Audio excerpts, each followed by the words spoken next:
Hello, আসসালামু আলাইকুম। আপনারা কেমন আছেন? আমিও আশা করি আপনাদের দোয়ায় ভালো আছি। তাই আজকে একটা রান্নার রেসিপি নিয়ে আসলাম।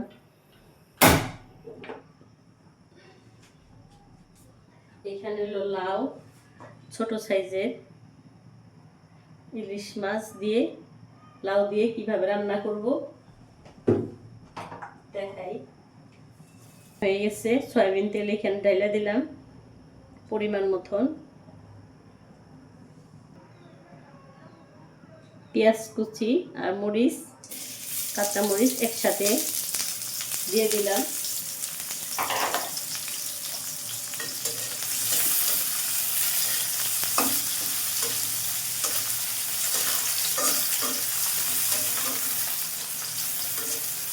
এখানে আমি পরিমাণ মতন পানিটা দিয়ে দেব।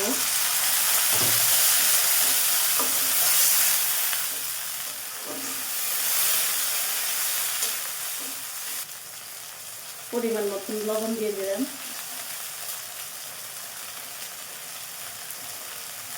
এক চামচ আদা বাটা রসুন বাটা পেস্ট দিয়ে দিলাম।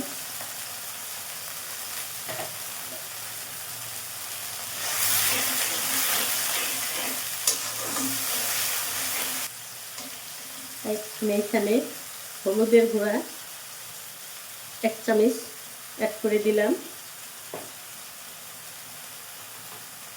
এখানে আমি হাফ চামচ মরিচের গুঁড়া অ্যাড করলাম।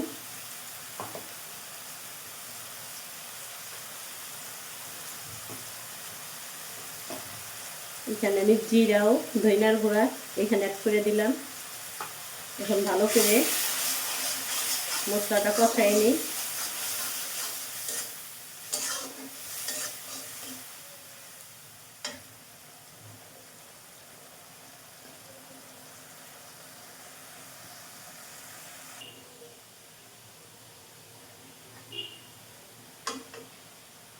দেখেন আমার মশলাটা কত সুন্দর কষানো হয়ে গেছে।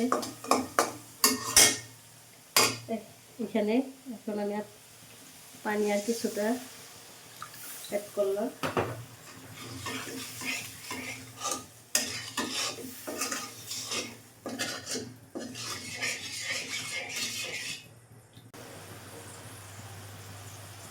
এখন ইলিশ মাছটাও এখানে অ্যাড করে দিলাম।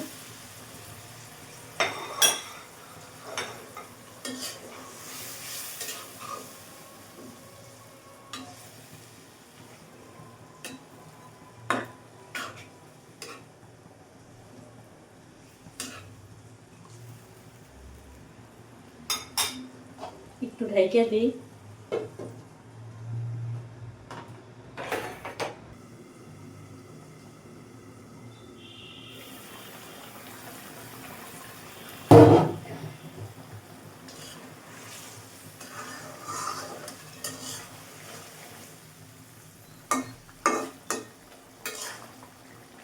আমার মাছটা কষানো হয়ে গেছে।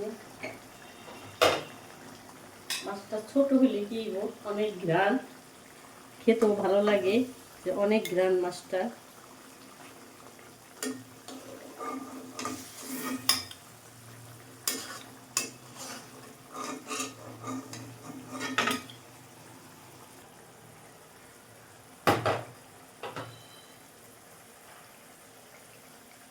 এখানে কাটা ধোয়া পরিষ্কার করা এখানে আমি লাউটা অ্যাড করে দিলাম।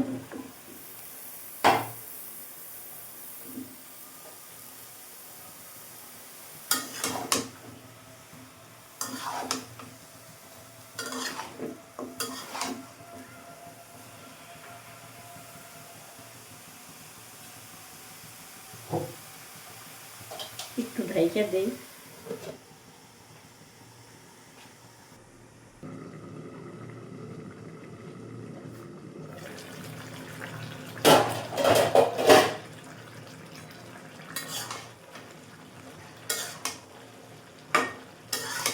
দেখেন কচি লাউ তো,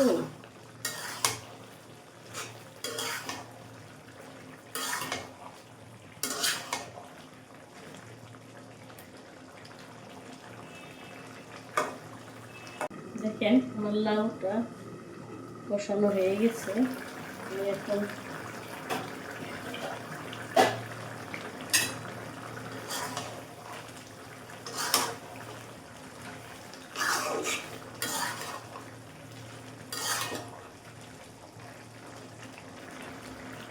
ফুটানো গরম পানি একটু অ্যাড করে দিলাম এখানে লাউতে। ফুটানো পানিটা দিলে লাউতে ফুটানো পানিটা দিলে ভালো হয়, লাউটা শক্ত হয়ে যাবে না। এখন আমি মাছটা অ্যাড করে দিব। এই যে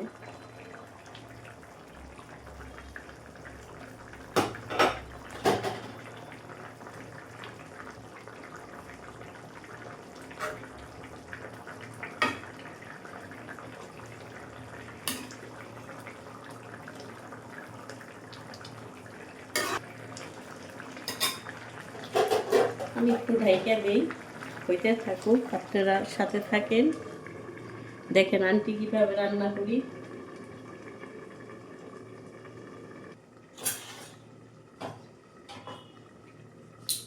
দেখি তরকারিটা,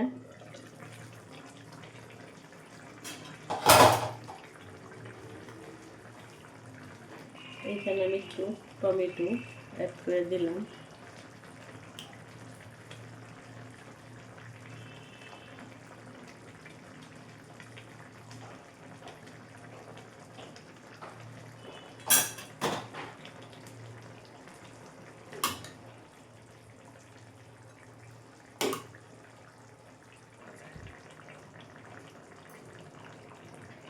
তাহলে লাউ দিয়ে এই যে ইলিশ মাছটা দিয়ে রান্না করলাম। তো কীভাবে রান্না করলাম প্রসেসিংটা তো দেখাইলাম।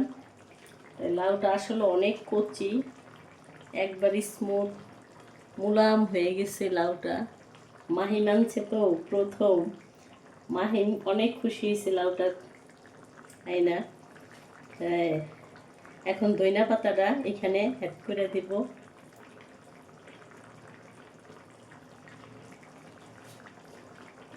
আসলে আন্টি কীভাবে রান্না করলাম ভিডিওটা দেখো আর কমেন্টে জানাও যে আন্টির হাতের রান্না তোমরা খেয়ে দেখো কেমন হয়েছে।